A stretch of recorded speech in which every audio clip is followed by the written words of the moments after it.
Welcome to the Resource Nexus podcast, where we dive deep into the world of college basketball, focusing on strategy, challenges, and of course, resource management.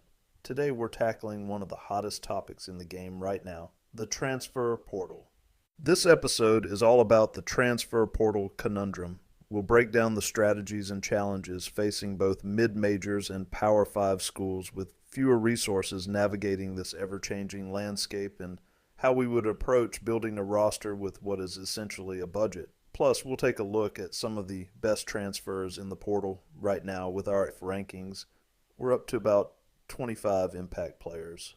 And if we've got time, we'll touch on the unfortunate demise of the NIT because, yeah, it's a bummer. For more insights and updates, there are articles on each topic. Just head over to theresourcenexus.com. Let's jump in. The transfer portal.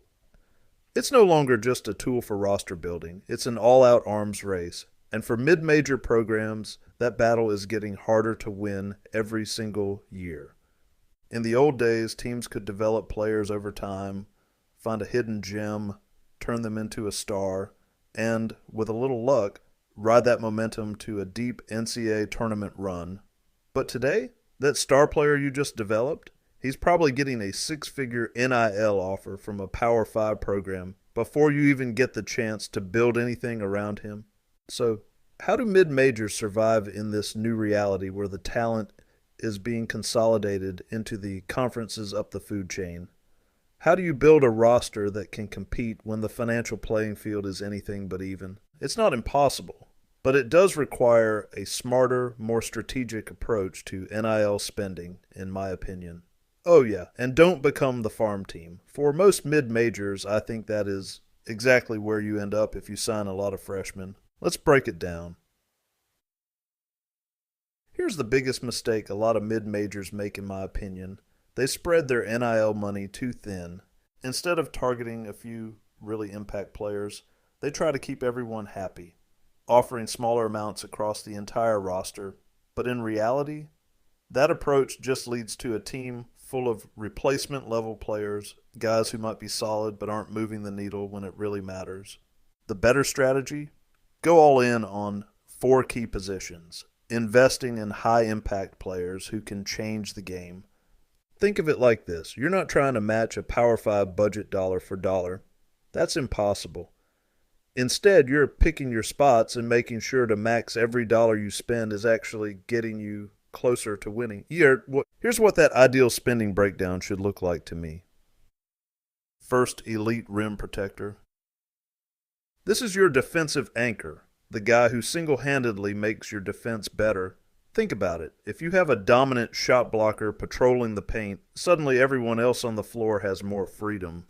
Guards can pressure the ball more aggressively. Wings don't have to worry as much about getting beat off the dribble. Even average defenders look better when there's a 7-footer behind them, swatting everything into the third row.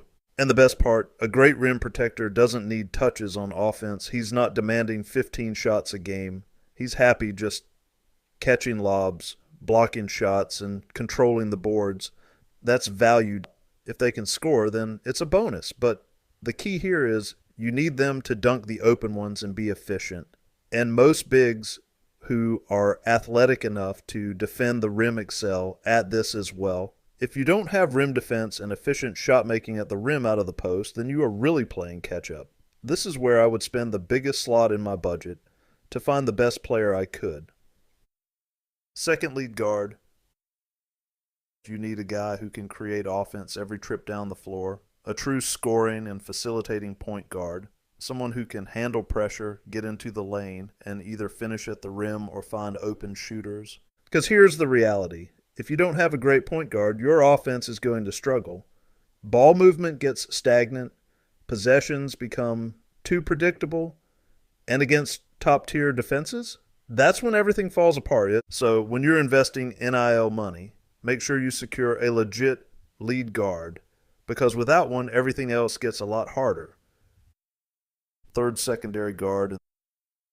This is your Swiss Army knife. A bigger combo guard who can do a little bit of everything. Can he play off the ball? Yes. Can he facilitate when needed? Absolutely. Can Can he defend multiple positions? That's the goal.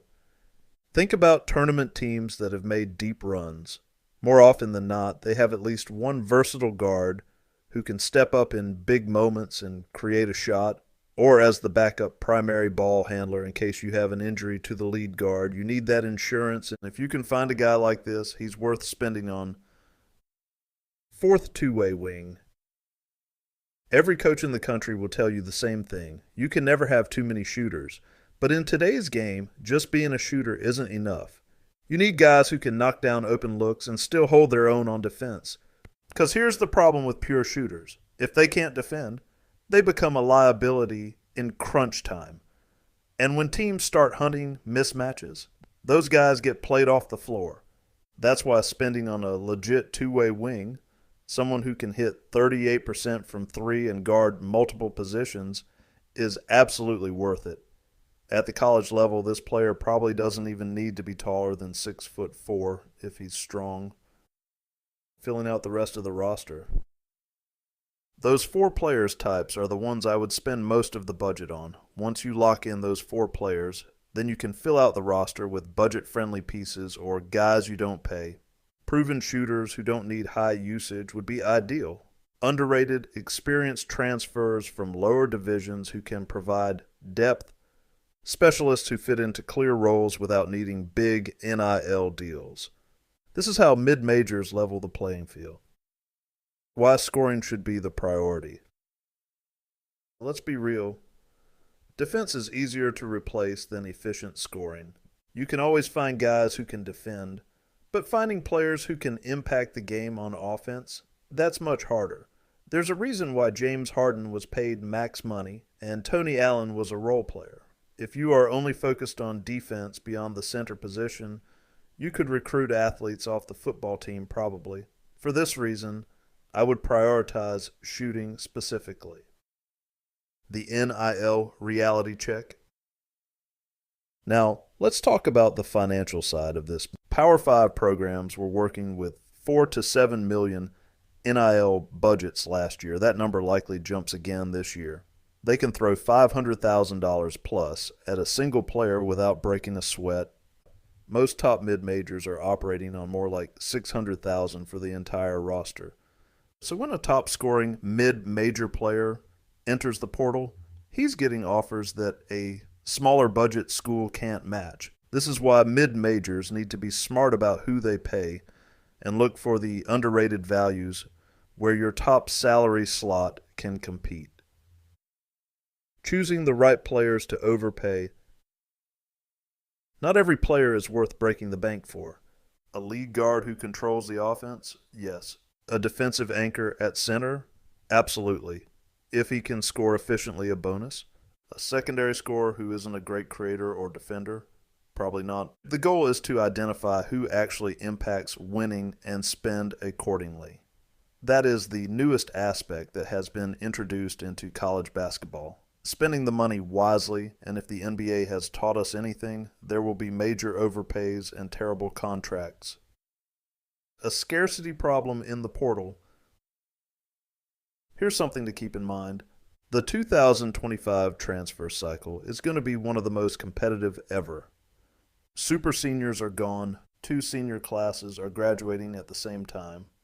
The supply of proved high-level talent will be lower than ever. That means demand is going up.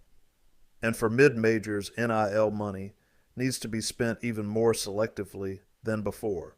In this portal cycle, I think D2 will be more important than ever. There was already a big jump in those numbers last year, but this season it will be especially important for mid-majors. I wouldn't mess with freshmen at all unless it was one with size putting up insane numbers who seemed undervalued. Similar to Tristan Newton, averaging 38 points per game, 9 rebounds, for a top 5 A-team in Texas, with size and marginal offers. For a guy like that, you still always make room. The transfer portal isn't going away, and neither is money in college basketball now. For mid-majors, the key to survival is strategy. I believe you can make any style work if you have enough talent, but it's what is easier to achieve. Prioritize center defense and playmaking Surround them with budget-friendly shooters and role players. Be selective with NIL spending. Every dollar matters. Leverage these 3 or 4 players you spend most of the budget on and play slower and get 30 to 35 minutes out of them. In fact, you can get 39 minutes a game like some Drake did. Drake head coach Ben McCollum, when asked about Drake's depth is so overrated to me. What does it mean? You can play 10 guys, so 5 guys get out of rhythm. My man, this is how you max the 4 guys you spend on. At the end of the day, it's not about having the biggest budget. It's about using it the smartest and maxing what you have. And in this new era of college basketball, that's the only way mid-majors can compete and win. Who to recruit, finding value in the transfer portal. In the ever-evolving landscape of college basketball, the transfer portal has become the ultimate talent marketplace. Some teams navigate it like seasoned Wall Street traders, while others are just throwing darts at a board. And then there's McNeese State, quietly outmaneuvering schools with way more resources. We see you, Will Wade. The roster he's assembled over the last 2 years, it looks more like something you'd find in a power conference than in the Southland. So, how is he pulling this off, and what can bigger programs learn from his approach? Wade isn't just chasing the hottest names, he's playing the long game, targeting players whose stock has dipped, not because they aren't talented, but because they're coming off a down year or have been buried on a bench at a bigger school. Here's the key. If a player has previously shown they can perform at a high level, they can absolutely return to, or even exceed, that level as long as there's no catastrophic injury holding them back. Take a guy like Wells. If I told you a Sun Belt player averaged 17 points and 4 assists, you'd have power conference coaches lining up. But after a quieter season at TCU, just 6 points and 2 assists, he slipped on the radar. Yet he was still the same guy who once ranked as a top 100 transfer. Wade saw the long-term value when others got caught up in the most recent box scores. The good thing is that while having been in the power conferences already and not getting the role he wanted, was open to transferring down. These are the players I think you target. Those not climbing the ladder but coming down, or whose value is at a nadir. This is the inefficiency Wade has exploited. He's built his roster with players who once thrived at the high major level but found themselves in reduced roles. These guys aren't necessarily past their prime. They are 23 and they've just been overlooked. Most power conference teams are too focused on the new hottest names who had great seasons moving up, not a guy that stalled out on your rival's bench like Wells did. Mid-majors should absolutely take notes. Even mid-level power conference teams could benefit from Wade's approach, finding undervalued players who just need the right role and opportunity to thrive again. Let's talk about one of the biggest game changers. There are a few worth talking about already in there, and that's what we're breaking down today with a key metric: adjusted efficiency. We've ranked the top transfers, factoring in things like pace, competition level, and overall production. Now, here's the deal. This list is just the beginning. As more players enter the portal in the coming weeks, we'll be updating these rankings. So keep an eye out for more names and more movement, and we'll dive deeper into these rankings in later episodes. Now, we're talking tiers here. Owen Freeman and Malik Reneau, they're on a tier of their own. Currently, these two are the clear standouts, and the gap between them and the rest is pretty significant. Then we've got a second tier with players in the 3.0 to 4.0 range, still high impact guys, just not quite on Freeman and Renault's level yet. Let's break it down. Owen Freeman, Iowa, 4.7. No surprise here, Freeman is in a league of his own. His impact is undeniable, and I think in a different system, his defense will be solid too. He's got a really high block rate over both years. And while some might question his defense, I'd argue the issue isn't him. It's the players around him putting him in bad situations. Still, Freeman's highest defensive ratings by a long shot on both teams, so definitely some hope for him moving forward. Renault, Indiana. Another guy who's proving to be in a class by himself. He has the recruiting pedigree as well and should be a highly sought-after player this cycle. Along with Freeman, both are top 25 overall projected players. That's more about what is graduating and the likely scarcity. You'll see it, I expect, when we release our overall player rankings in the preseason. Now, moving to the second tier, they're still highly impactful, but don't quite have the same level of dominance as Freeman and Renault. Nick Davidson, Nevada, 3.8. Solid all around player who can make a difference wherever he lands. Josh Dix, Iowa. Another strong addition from Iowa's roster. Iowa could have had a strong roster coming back had they tried to run it back. Obi Agbim, Wyoming. A dependable player who can hold his own. Devin Cambridge, Texas Tech. He didn't play last year, and these numbers are from previous season. This is a player I would target who has likely been somewhat forgotten nationally. You might get him on a value deal. Jeremiah Wilkinson, Cal, one to keep an eye on with 3 years remaining. Brock Harding, Iowa, another solid piece for the Hawkeyes last year in the portal. As for the rest of the players in this range, they're all strong contributors, but don't quite reach the same elite tier. In my model, these are more lower-end starters or six men in general. I'll run through a few quickly. Blake Buchanan, Virginia. Jaden Henley, UNLV. Price Sanford, Iowa. Dedon Thomas Jr., UNLV. Yeah, his numbers look great until you realize he plays nearly the whole game, and then the 2 rebounds or lack of three-point volume stand out negatively. Chris Bell, Syracuse. This is one of those guys who had a great season 2 years ago at a 3+, but was technically a 2.1 last year and much worse last year. I split the difference on his number because I think the truth lies somewhere in between. He could be an undervalued and would be a player I target. So with Freeman, it's clear he's got a lot of promise, and I think in the right system, he could really shine on defense. We're talking about a guy who's shown he can block shots with the best of them. To me, it's not that Freeman can't play defense. He's just been in situations where the system didn't put him in the best position. Just look at Supreme Cook for a second. He might have had the worst P5 history. His defense was passable at Oregon, Reed at Michigan, and then what he did at UConn is an even better example.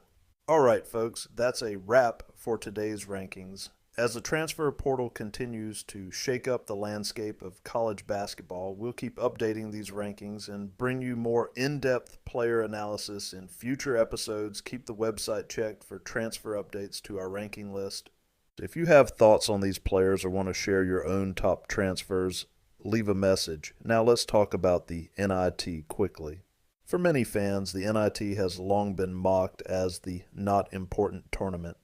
While I've never been one to completely dismiss it, recent changes in the college basketball postseason have placed the NIT firmly on death watch. The rise of a new postseason tournament has basically stripped it of any real relevance. And the selections this year, well, they just reinforce that new reality. Once upon a time, the NIT was actually the pinnacle of college basketball, more prestigious than the NCAA tournament, believe it or not.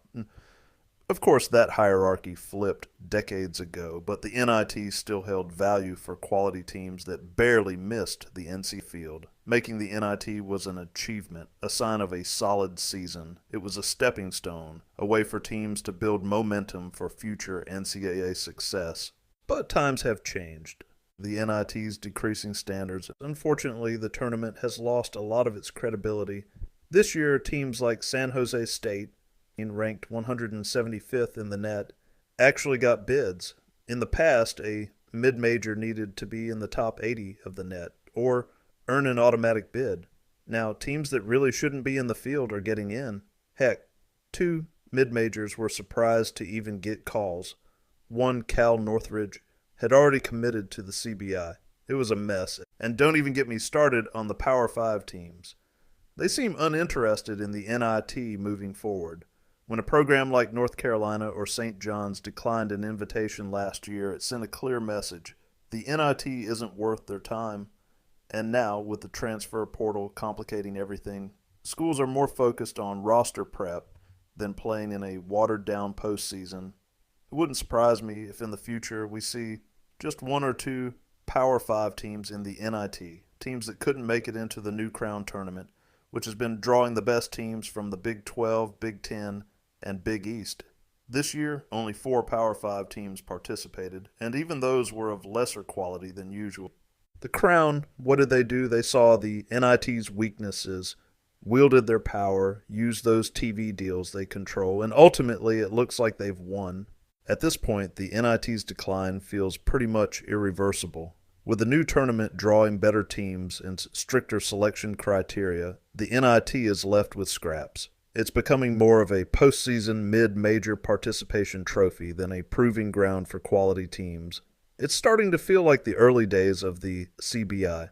It's sad to see a tournament with such a rich history reduced to this state, but the writing's on the wall. The NIT, as we once knew it, is gone. Recapping, for mid-majors and lower resource schools, locking down the best rim protector available should be a top priority in NIL spending. These guys are typically athletic, efficient, and dunk everything in sight, exactly what you want at the position. I'd take this archetype over a traditional back-to-the-basket post player any day. You're not just bolstering your defense, you're also guaranteeing a steady diet of high-percentage dunks and layups usually. That's the foundation you need most to keep up. Ideally, you'd pair a bigger point guard you're paying up for with a smaller skilled shooter who costs a little less but can do a little with the ball. That's how you maximize value. If you're already spending big on a lead guard, you can probably find a solid undersized shooter at a lower cost and cross-match each on defense. All right, that's a wrap for today. Thanks for tuning in. Hope you got some good insights. If you enjoyed the episode, be sure to like, subscribe, and share it with anyone who'd find it useful. And don't forget to check out theresourcenexus.com for more in-depth analysis. Until next time, check you later. Cool. Guess we'll see you around. All right, check you later. Bye. Wait, man, why are you always such a dork, man?